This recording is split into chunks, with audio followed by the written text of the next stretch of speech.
나는 보배롭고 존귀한 주님의 자녀라.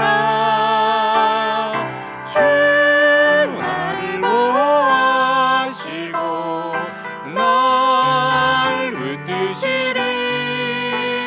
나는 보배롭고 존귀한 주의 자녀라.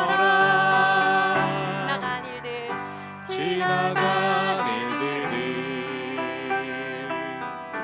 기억하지 않고 이전에 행한 모든 일 생각지 않으리.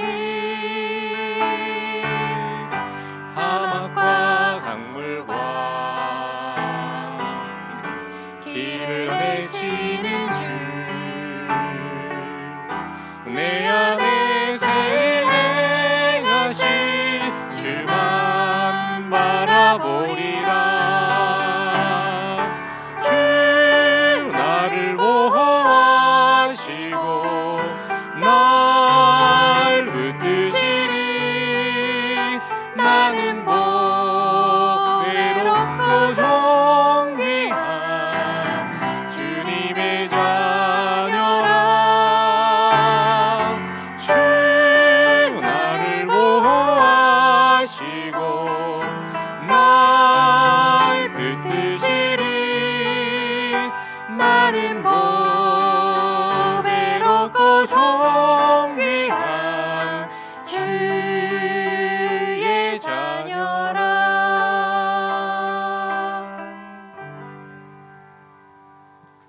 주가 보이신 생명의 길 함께 찬양 드리시겠습니다.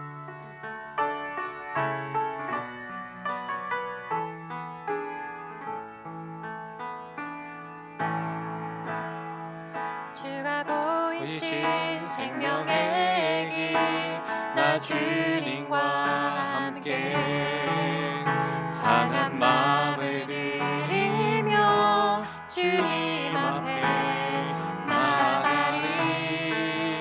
나의 의로움이 되신 주 그 이름 예수, 나의 길이 되신 이름 예수.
저희들이 지금 고난 주간을 지내고 있습니다.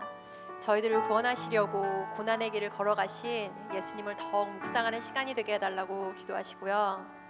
저희들을 먼저 사랑하신 하나님의 큰 사랑으로 우리도 하나님을 사랑하고 이웃을 사랑하는 삶을 살게 해달라고, 그리고 이 시간 김 목사님을 통해 하나님의 말씀이 담대하게 선포되어지고 순종하는 능력을 달라고, 마지막으로 축타 중이신 담임 목사님 위해서 이 시간 다 함께 기도드리시겠습니다. 사랑해 주님 감사합니다. 저희들 지금 이제 고난 주간을 지나고 있습니다. 아버지, 정말 저희들을 구원하시기 위해서 아버지 이 땅에 이제 아버지 인간의 모습으로 오신 예수 그리스도를 아버지 더욱더 아버지 깊이 묵상하는 귀한 시간이 되어질 수 있도록 인도하여 주시고, 정말 저희들의 생명을 위해서 저희들에게 영원한 생명을 주시기 위해서 하나님의 정말 그 사랑하는 독생자 예수 그리스도를 이 땅에 보내주신 하나님, 정말 그 하나님의 사랑을 저희가 아버지 정말 깊이 깨닫고 아버지 그 사랑에 정말 감사하는 삶을 살아갈 수 있도록 아버지 인도하여 주옵소서. 아버지 정말 저희들을 먼저 사랑하시고 저희들을 아버지 정말 이제 구원하기를 원하신 너무나 좋으신 하나님 아버지, 저희들의 삶을 인도하시고 저희들을 너무나 아끼시고 저희들의 인생을 아버지 인도하신 하나님 아버지, 정말 주님을 더욱더 사랑하게 하시고 주님의 사랑으로 아버지 정말 이웃을 사랑하는 저희들이 되어질 수 있도록 아버지 인도하여 주옵소서. 이제 말씀을 전하신 김 목사님을 주님께서 붙잡아 주시고 하나님의 말씀이 담대하게 선포되어지게 하시고 정말 저희 삶 가운데서 순종하는 아버지 능력을 주께서 허락하여 주옵소서.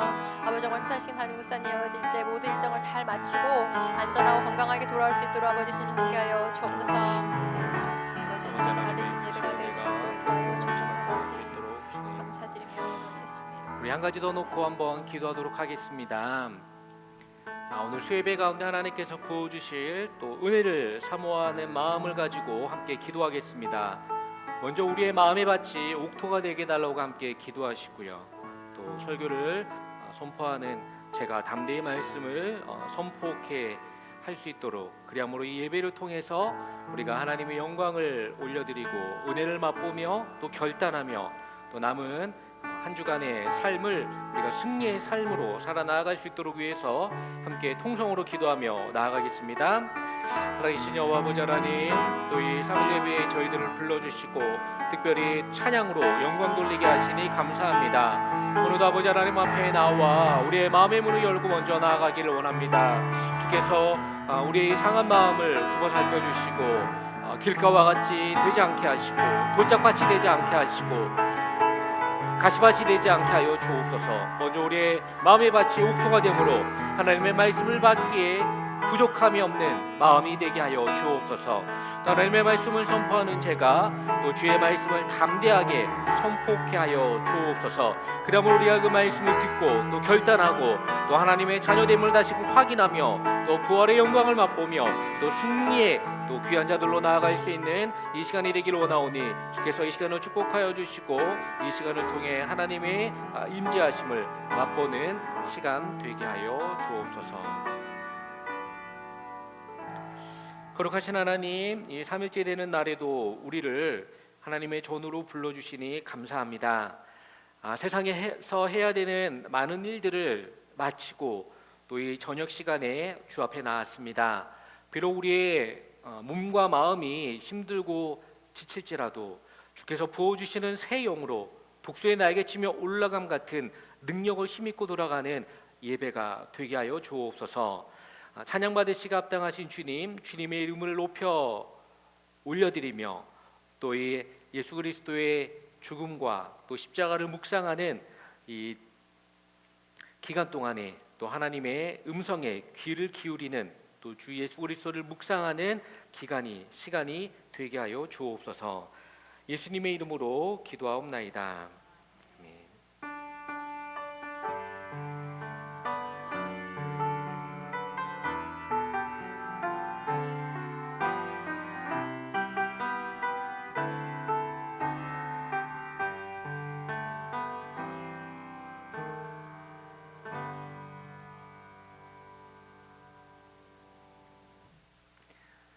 다 같이 하나님 말씀 보겠습니다. 요한복음 19장 38절에서 42절 말씀입니다. 요한복음 19장 38절에서 42절 말씀을 한 절씩 교독하겠습니다.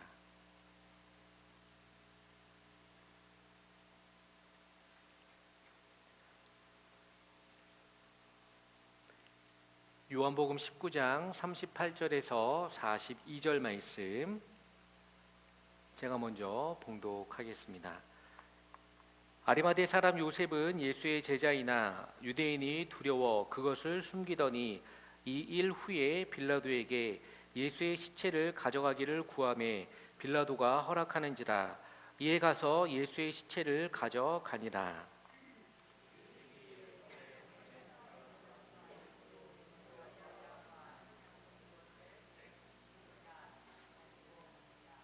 이에 예수의 시체가 가져다가 유대인의 장례법대로 그 향품과 함께 세마포로 쌌더라.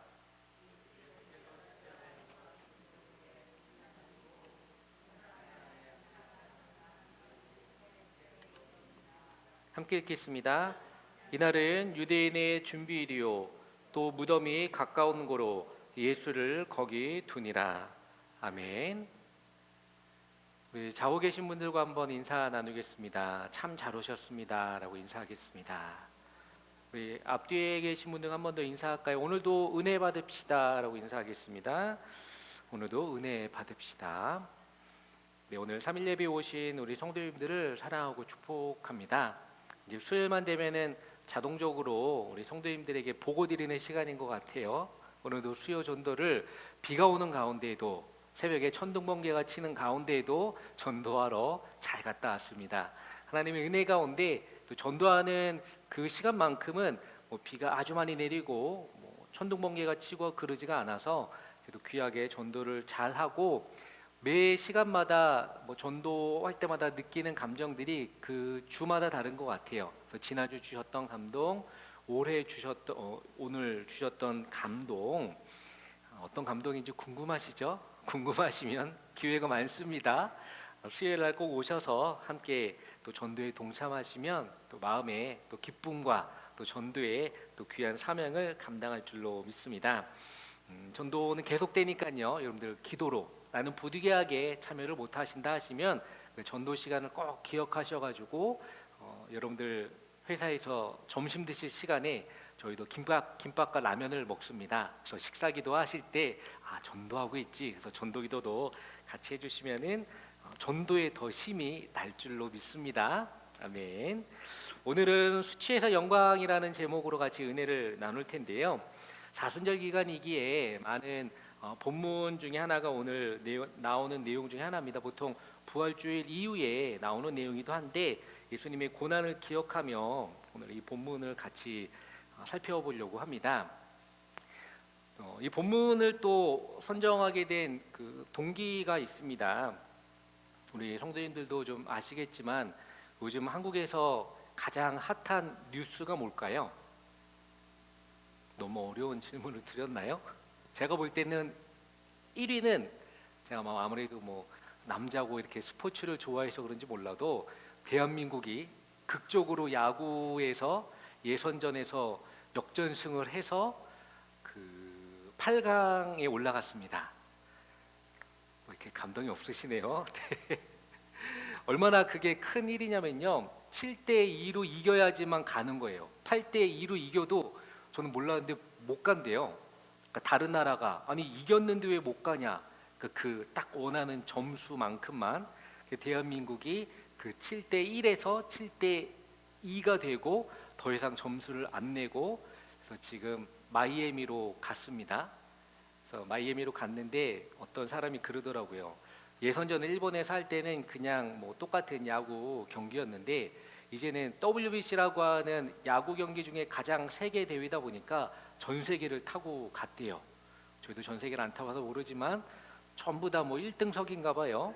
그리고 그 마이애미 가서 모든 게 다 메이저리그 시스템으로, 그러니까 쉽게 말해서 자기 가방을 일본에서 비행기에 실음과 동시에 그 마이애미 야구장의 자기 캐비넷에 그 야구 모든 용품이 그대로 가서 세팅이 되는, 그러니까 몸만 전 세계 싣고만 가면 되는, 그러면서 이제 많은 대접을 받고 또 좋은 경험을 한다라고 합니다. 제가 볼 땐 그게 1번이고요. 2번은 뭘까요? 우리 성도님들은 열심히 신앙생활만 하셔가지고 대한민국 아무래도 여러분들 잘 아시겠지만 한국 영화가 요즘 핫합니다. 뭔지 아시죠? 왕과 사는 남자. 여기도 보신 분들도 계실 텐데 저도 그 제 딸아이 혜영이가 한국을 이렇게 관심이 있어 하는데 언제 한번 조선 시대에 나오는 드라마를 보여줬더니 상당히 그 뭐랄까 감명 깊게 보더라고요. 그래서 이번에도 나오는 그 영화가 이제 조선 시대를 배경으로 하다 보니까 한 몇 년 만에 저희 온 가족이 가서 한번 봤습니다. 근데 이 영어 제목이 한 번 더 와닿는 거예요. 그래서 성도님도 영어 제목 보셨나요? 더 킹스 와든이라고 되어 있는데 와든하면 우리 교회를 빼놓을 수 없죠. 저희 교회 주소가 이제 와든 2501 와든으로만 생각했는데 이 와든이 어떤 시설에서 지키는 사람을 뜻하더라고요. 제가 좋은 또 단어 알려드렸죠. 와든이 그런 뭐 파수꾼이라고도 표현을 하고 뭐 감시자, 관찰자라고 하는데 어떤 사람은 그러더라고요. 이 와든은 뭐냐 유해진이다라고 이렇게 이야기를 하는 경우도 있었습니다. 뭐 설교의 인트로에 있어서 잠깐 영화 얘기하려는 건 아니고요. 한국의 역사를 잠깐 말씀을 드리면 한글을 만드신 세종대왕이 있습니다. 누구나 다 잘 아시죠? 자, 세종대왕의 손자가 누굴까요? 그러면 이제 조금 힘들어집니다. 세종대왕의 손자는 누굴까? 저희가 학교 다닐 때 그렇게 그 대한민국 조선 시대 역사를 그렇게 외웠던 기억이 있으실 겁니다. 태정태세 문단세. 그거 아시죠? 태정태세 문단세. 근데 문제는 뭐냐? 우리가 거기까지만 알아요. 그 다음에는 예성, 연중, 임명선. 저는 거기까지 모릅니다. 아마 우리 권사님은 거기까지 더 아실 것 같은데 27대 왕까지 쭉 있는데 중요한 건 태정태세 문단세까지밖에 모른다는 거죠. 거기에 이제 네 번째 왕이 세종이고요. 문종이 이제 두 번째 그 아들이고 그다음 단종이 세종대왕의 손자입니다. 그 세종대왕의 그 손자가 이제 그 단종인데 그 단종을 배경으로 한 것이 지금 한국 영화 왕과 사는 남자라고 하는 것이 나오죠. 우리 성도님들은 그 내용을 보시면서 어떤 걸 느끼셨나요?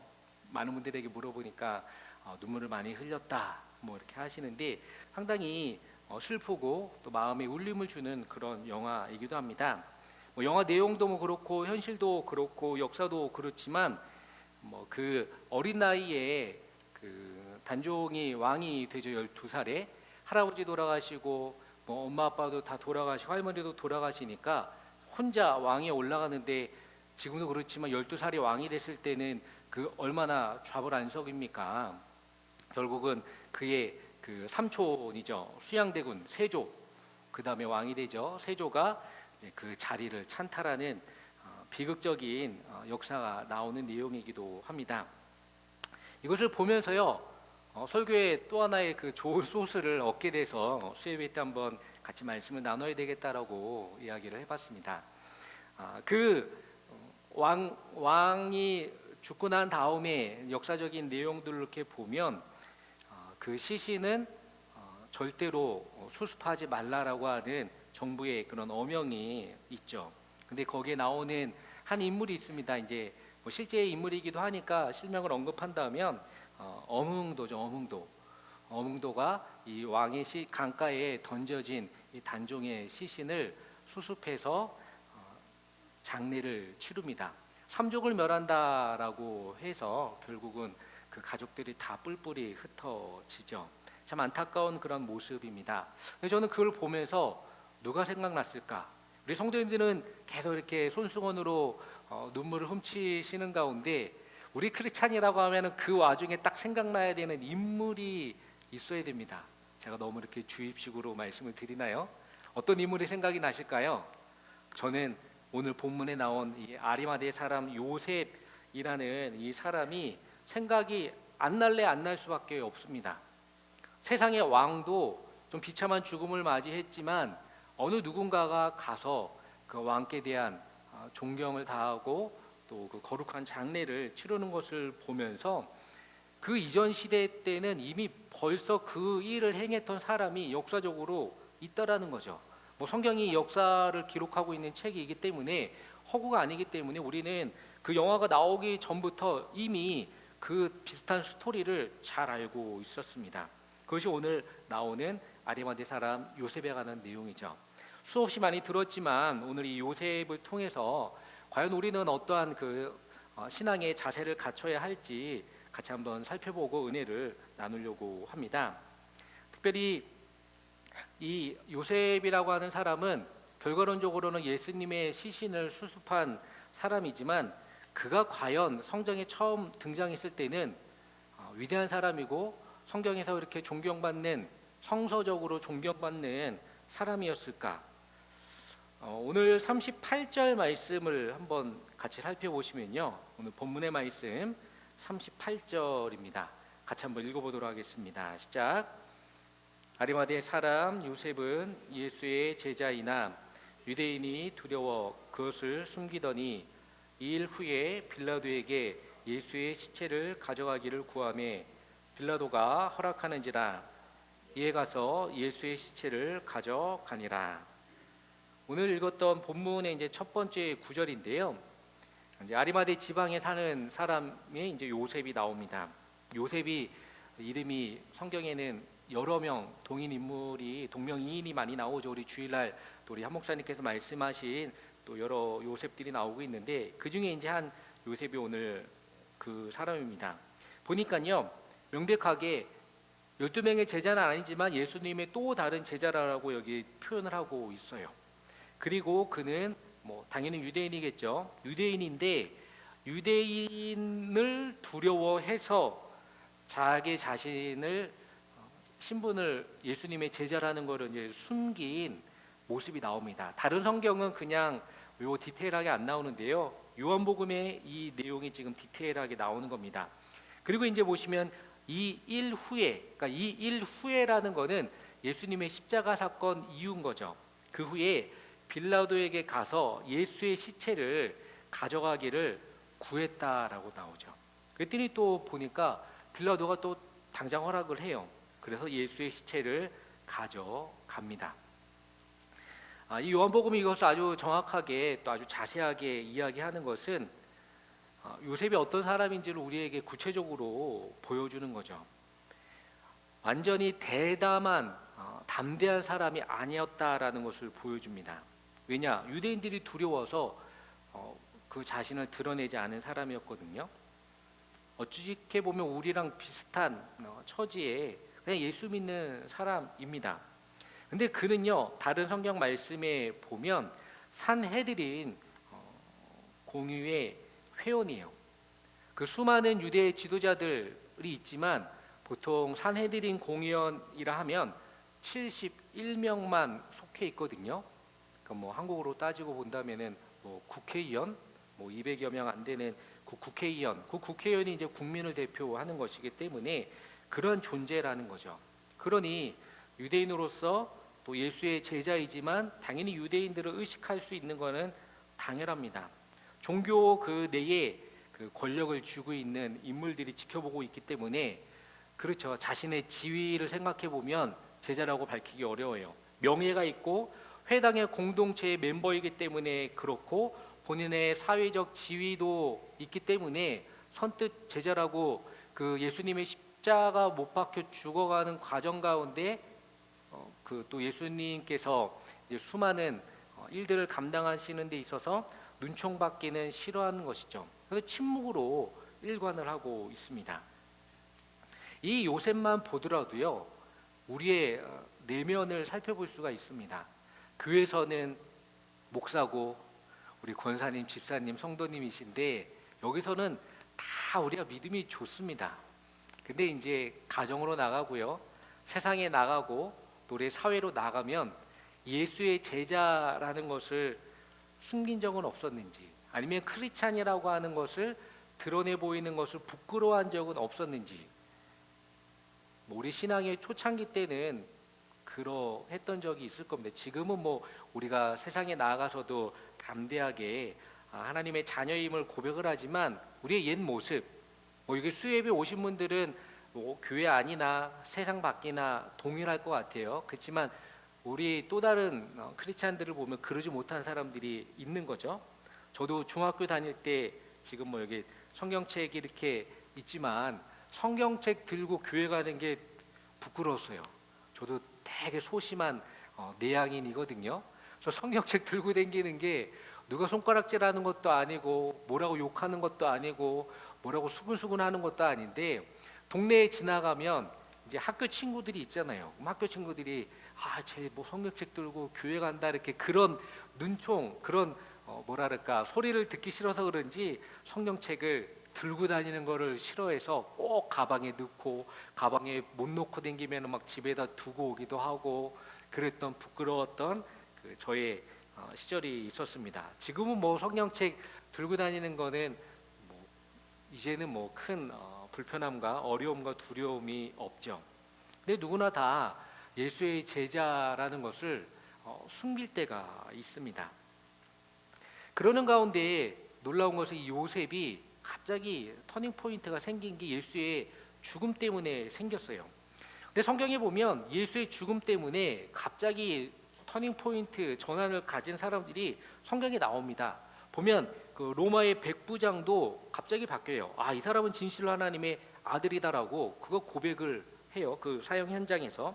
제자들도 그렇죠. 이제 터닝 포인트가 나타나고 여인들도 예수님의 제자들은 다 도망가지만 십자가 옆에서 끝까지 남아있던 여인들도 있습니다. 이 요셉도 예수의 죽음이 그에게 있어서는 큰 충격으로 다가온 거죠. 그리고선 그가 이제 깨닫게 되고 그의 행동이 이제 빌라도 앞에 담대히 나아가는 모습이 있습니다. 혹여나 여기 앉아 계신 우리 성도님들 중에 혹시 요셉과 같이 담대하지 못했던 적이 있다면 당연히 제가 담대하라고 말씀을 드리겠지만 저희 이야기로서 담대함을 가지시기보다 사순절을 맞이하고 또 예수님의 죽음을 우리가 기념하고 있는 이때에 다시 한번 예수님의 죽음이 나의 신앙의 도전이 되시기를 주의 이름으로 축원을 드립니다. 그리고 나의 소극적이었던 모습, 작년과 또 지금까지의 안일했던 모습 가운데 다시 한번 십자가 죽음과 또 예수님의 죽음을 통해서 내가 다시 한번 변해야 되겠다라고 하는 결단과 또 결심을 가지고 나아가시는 저와 여러분이 되기를 주의 이름으로 축원을 드립니다.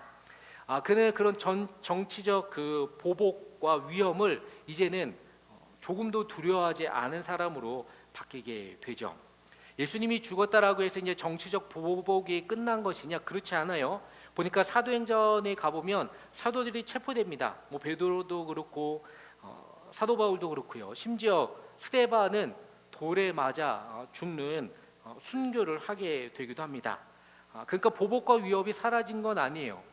중요한 건 예수의 죽음으로 인해서 담대한 사람들이 많이 나타났다라고 하는 모습이 있는 거죠.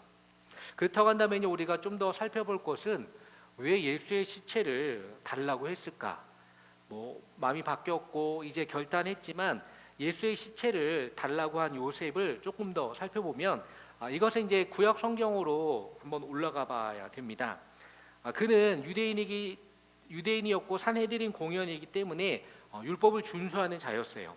그래서 신명기 24장에 가보면 나무에 달린 자의 시체는 당일날 장사를 지내야 된다라고 하는 율법의 내용이 나옵니다. 그리고 안식일이 다가오고 있죠. 이제 오늘 우리가 본문에 읽었던 42절 말씀에도 가보면 유대인의 이제 준비일이다라고 하는 걸 보면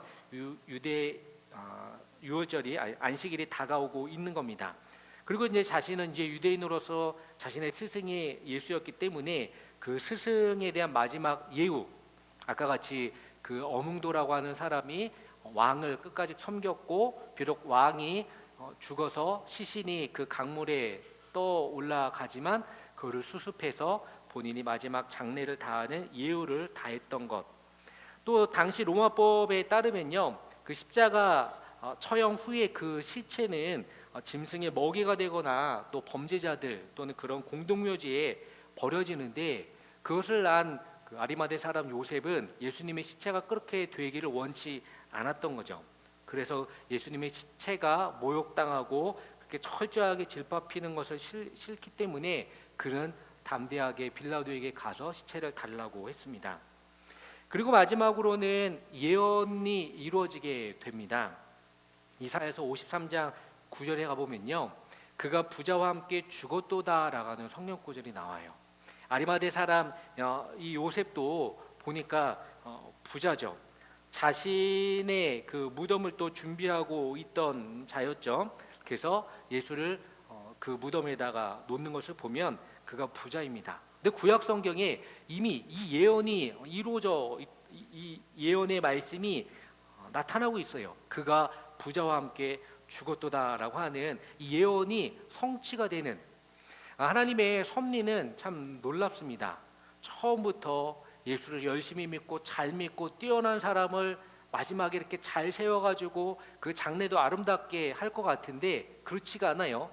예수님께서 사역을 하실 동안은 저 멀리서 숨어서 본인도 제자이지만 선뜻 나서가지고 아무런 예수의 제자라는 것을 알리지 않고 소극적으로 있다가 예수님 죽고 나니까 우리가 흔히 말하죠. 죽고 난 다음에 무슨 소용이냐.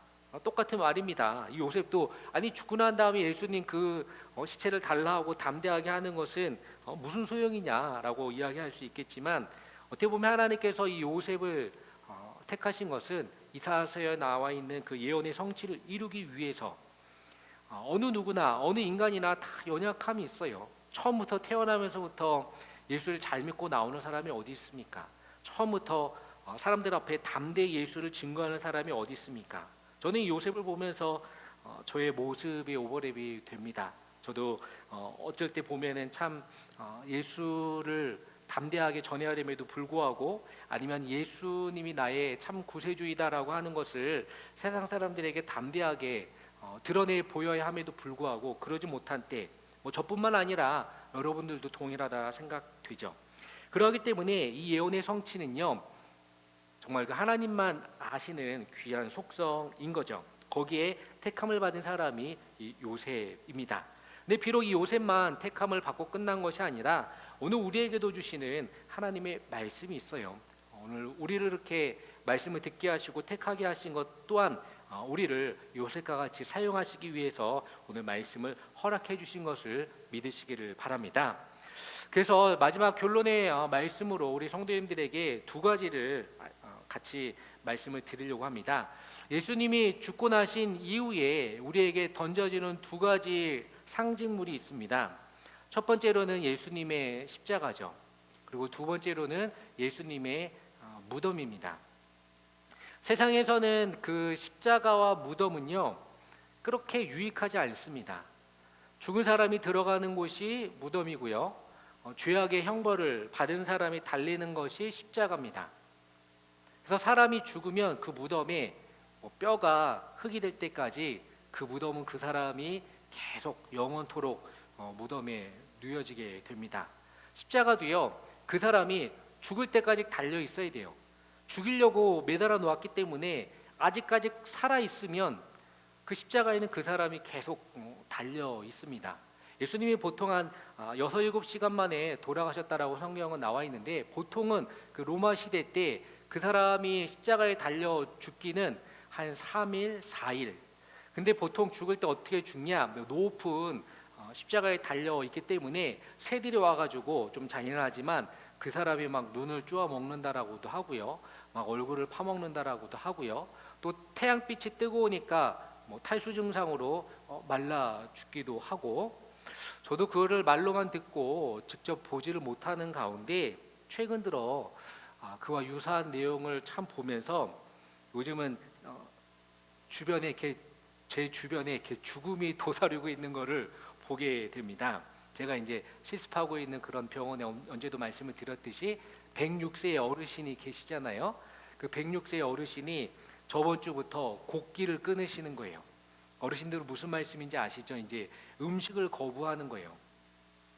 계속 이제 음식을 이렇게 드리면 무슨 힘이 있으신지 그래도 그 106세가 되신 분이 막 물컵을 막 손으로 치우고 막 스푼이나 포크를 막 손으로 막 휘젓습니다.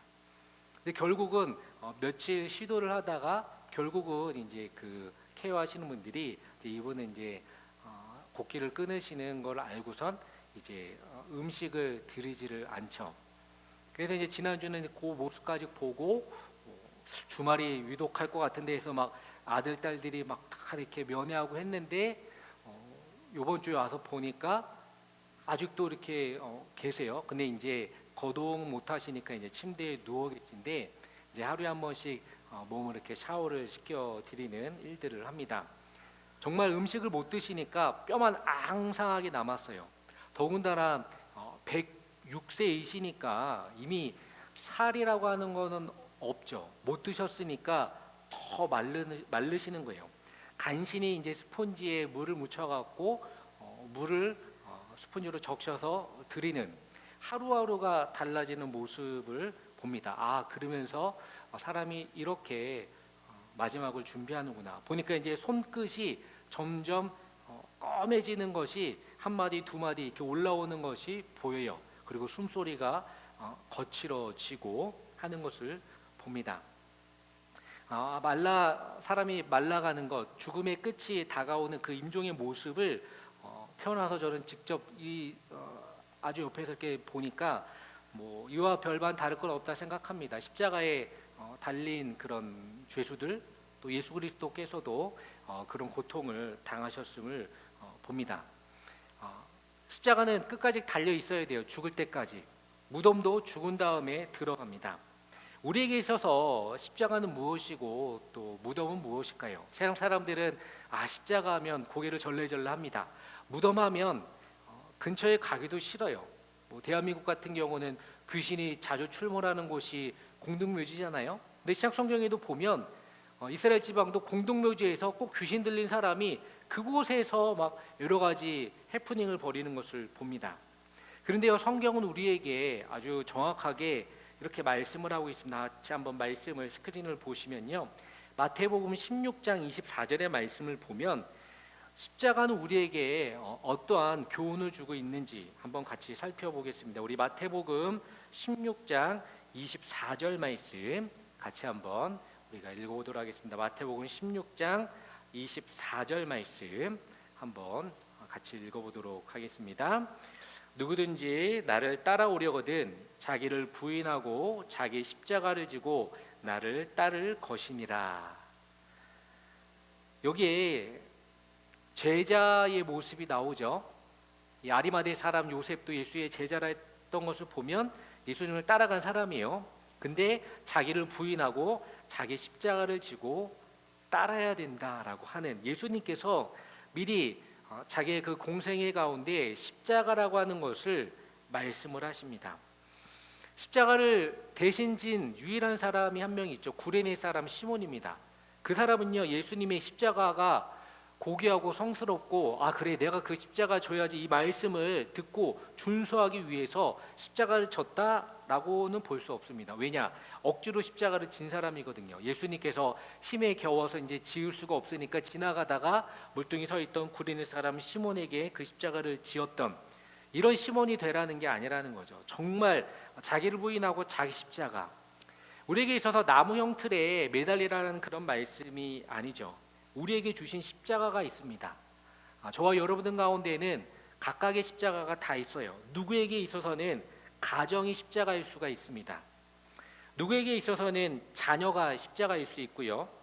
어떤 사람은 삶의 무거운 책임이 십자가일 수 있어요.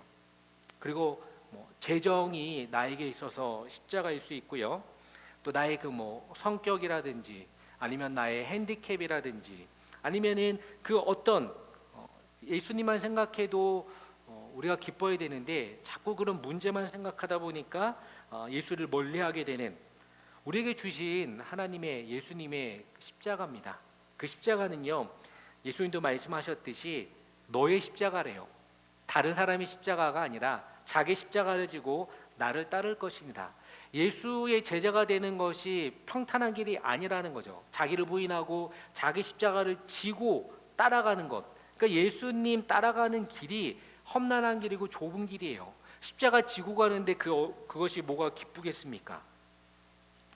자녀를 이끌고 가는 것, 가정의 문제를 이끌고 가는 것, 나의 신분적인 것, 건강적인 것 그런 걸 이끌고 가는 것이 얼마나 고달프고 힘들겠습니까? 사순절 기간에 우리가 생각해야 될 것은 나의 십자가는 과연 무엇인지, 아니면 나의 십자가를 지금 잘 알고 계실 겁니다. 근데 그 십자가는 내가 지금 잘 끌고 가고 있는지, 예수님 뒤를 잘 쫓아가고 있는지 한번 우리 생각해 보시기를 바랍니다. 그래서 예수님께서는요, 그 십자가에 죽으셨고 또 무덤에 묻히셨습니다. 그래서 우리는요, 십자가 지고 갔으면 그래 무덤까지 가야 되겠다라고 하는 예수님의 그 무덤에 신앙이 필요한 것이죠. 예수님의 승리는요, 빈 십자가고 빈 무덤입니다. 우리는 십자가 지고 가는 게 어떻게 이게 빈 십자가가 될 수 있을까? 이 세상에서는 우리에게 있어서는 저의 생각으로는 빈 십자가는 나타날 수 없을 거라 생각이 듭니다. 그런데 빈 무덤도 마찬가지죠. 우리가 살아있는 한 십자가는 죽을 때까지 끌고 가야 되는 것이고 죽고 난 다음에 들어가는 곳은 무덤입니다. 근데 예수님은요, 우리에게 참 역설적으로 지금 우리에게 보여주고 계신 건 뭐냐? 빈 십자가하고 빈 무덤이에요. 언제 한번 말씀을 드렸듯이 우리 기독교에서 말하는 십자가와 천주교에서 말하는 십자가가 차이가 있습니다. 여기도 십자가를 보시면 아시겠지만 기독교의 십자가는 아무것도 없어요. 그냥 나무 가루와 세로밖에 없습니다. 근데 천주교의 십자가는 보시면은 가시면류관을 쓰고 피 흘리신 십자가에 매달려 계신 예수 그리스도의 고통스러운 모습으로 된 십자가가 그들의 상징물이 되어 있죠. 사람은 누구나 고통스러운 모습을 보면, 영화도 슬픈 모습을 보면 눈물을 흘리듯이 매 시간마다 예수님의 고통을 보는데 마음이 숙연해지지 않을 사람이 어디 있습니까? 내 죄가 생각이 안 날 사람이 어디 있겠냐고요. 그치, 예수님이 나를 위해 십자가에 달려 돌아가셨지. 그 현장 그 모습을, 나무 조각된 모습을 보면 우리 마음이 숙연해지는 것은 당연합니다. 근데 과연 예수님의 십자가가 계속 고통스러운 모습으로만 달려 계시는가? 우리 기독교의 십자가는 그게 아니다라는 것을 말씀을 하고 있죠. 이미 그 십자가는요, 우리에게 보여준 개신교의 십자가는 부활의 십자가입니다. 이미 예수님이 그 십자가에 달려 계시지 않아요. 그렇기 때문에 빈 십자가고 또 무덤 또한, 무덤은 당연히 시체가 들어가 있어야 되고 죽은 사람이 누워 있는 곳이 무덤일 텐데 예수님이 우리에게 보여주신 것은 빈 무덤이에요. 그러니까 예수님의 부활을 우리에게 다시금 말씀해 주고 있습니다. 우리가 죽어야 하지만 예수가 다시 살아나는 줄로 믿습니다. 내가 예수를 믿는데 내가 죽지 않고 예수를 믿는다? 이거는 어불성설인 거죠. 내가 십자가에 죽어야 되고요, 내가 무덤에 묻혀야 비로소 예수가 나로부터 드러나는 것을 볼 줄로 믿습니다. 이 사순절을 우리가 보내면서 우리가 많은 것들을 하게 됩니다. 예수님의 말씀도 묵상하고요, 어떤 사람은 필사도 하는 우리 청년들도 보고 또 성경 통독도 하고 또 예수님의 고난을 또 보는 영화를 보는 그런 경우도 있습니다. 중요한 것은요, 우리가 계속 시각적으로 시청각적으로 자극을 받아가지고 그냥 고난에 동참해야지 그런 것보다도요, 내 십자가 무엇인지, 과연 나는 무덤에 들어갈 자격이 있는지, 내가 죽을 준비를 하고 있는지 우리의 신앙의 모습을 바라보시기를 바랍니다. 세상에서는 죽음이 기쁜 것이 아니다라고 생각을 해요. 슬픈 것으로 이야기를 합니다. 그래서 가족이 죽으면 아니면 나의 사랑한 사람이 죽으면 그것보다도 슬픈 것은 없다라고 이야기를 합니다. 하지만 우리 예수를 믿는 사람은 죽음 다음에 찾아오는 새 생명, 부활이 있기 때문에 그 죽음이 귀하고 아름답다라고 하는 것을 말씀을 하고 있습니다. 그래서 예수님의 죽음으로 말미암아 요셉도 바뀌었고요, 또 12명의 제자도 바뀌고 스데반의 순교도 있고 사도 바울의 그런 모습도 있습니다. 부활을 앞두고 있는, 부활절을 앞두고 있는 또 사순절을 저희가 보내고 있는 이때에 우리의 모습을 한번 자세히 살펴보시고요, 또 십자가의 모습, 또 빈 무덤의 모습을 꼭 기억하시기를 또 주의 이름으로 권면을 드립니다. 자, 마지막으로 이 이야기를 하고 마치려고 합니다. 아까도 말씀을 드렸듯이 그 단종의 시체를 수습했던 어몽도라고 하는 그 사람이요, 이제는 나중에 그 업적이 공을 받아서 이제 귀한 신분으로 또 올라가게 됩니다.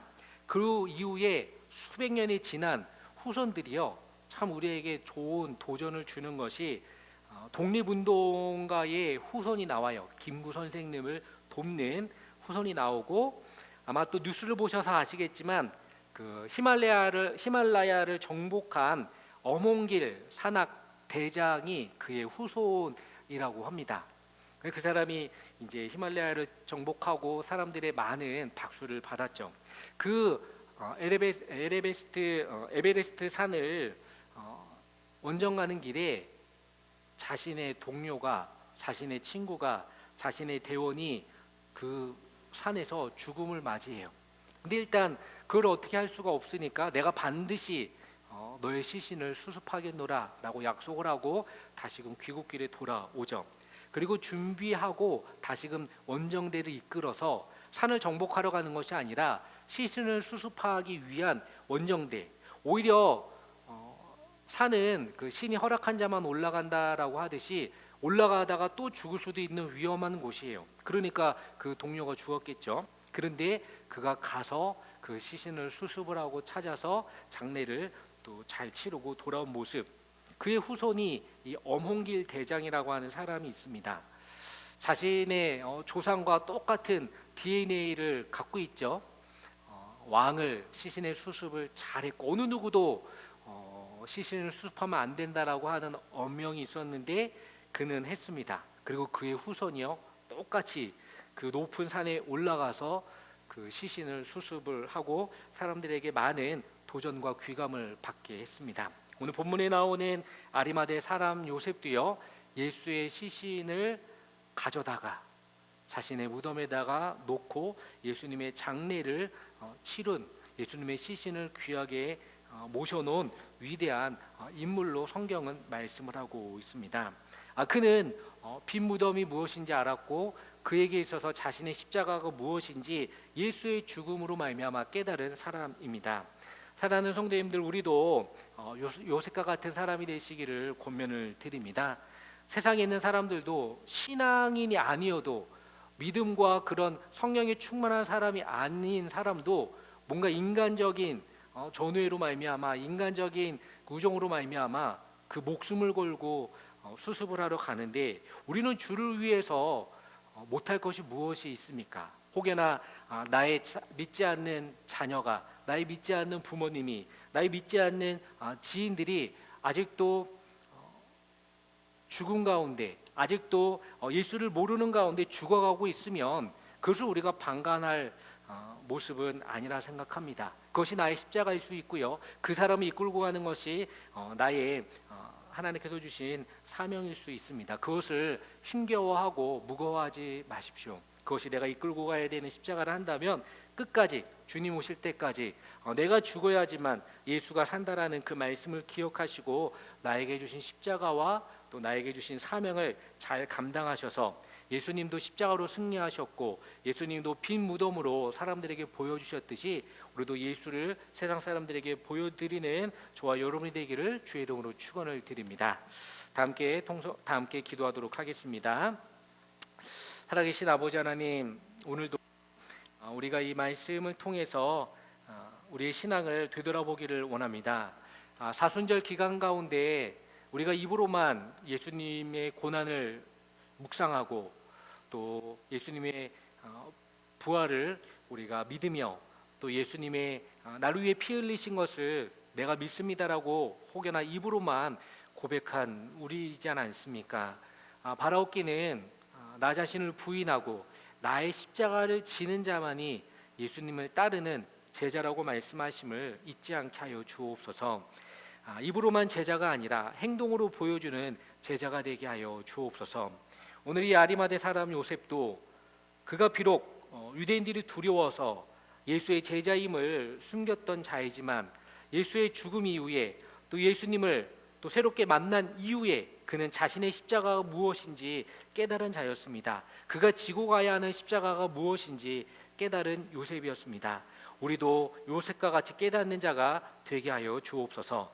나의 십자가를 내팽겨 치지 않게 하여 주옵소서. 다른 사람의 십자가가 질만하다라고 부러워하지 않게 하시고 나에게 주신 십자가는 나밖에 질 수밖에 없음을 기억하게 하여 주옵소서. 예수님도 그 누구도 지기 싫어하는 십자가를 끝까지 지고 골고다로 올라가셨습니다. 그리고 거기에서 피 흘려서 죽으셨습니다. 우리도 끝까지 십자가를 지고 감으로 말미암아 비록 피 흘릴진정, 비록 우리가 죽을지언정 주의 영광을 위하여 또 하나님의 저 천국을 사모하기 위하여 죽을 준비를 다하는 우리 모두가 되게 하여 주옵소서. 이 모든 말씀 예수님의 이름으로 기도합니다. 아멘. 광고 말씀드리겠습니다. 늘 우리 광고에 나와 있는 내용을 보시면 제일 처음에 우리 환우들이 나오고 있습니다. 차상호 집사님, 정청 선교사님, 또 우리 박경숙 권사님, 우리 레이첼 최, 또 우리 또 김영실 집사님, 또 우리 남편분을 위해서 또 기도해 주시기를 바라겠습니다. 특별히 레이첼 최의 또 우리 성도님들을 위해서 또 기도해 주시고요.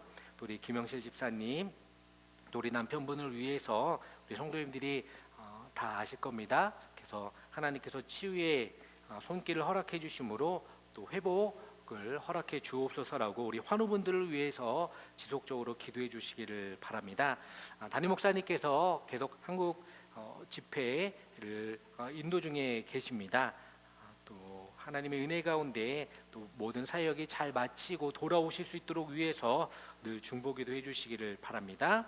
3월 18일부터 20일까지 우리 중고등부 수련회가 있습니다. 위에서 기도해 주시고 또 기도를 협력해 주시기를 바랍니다.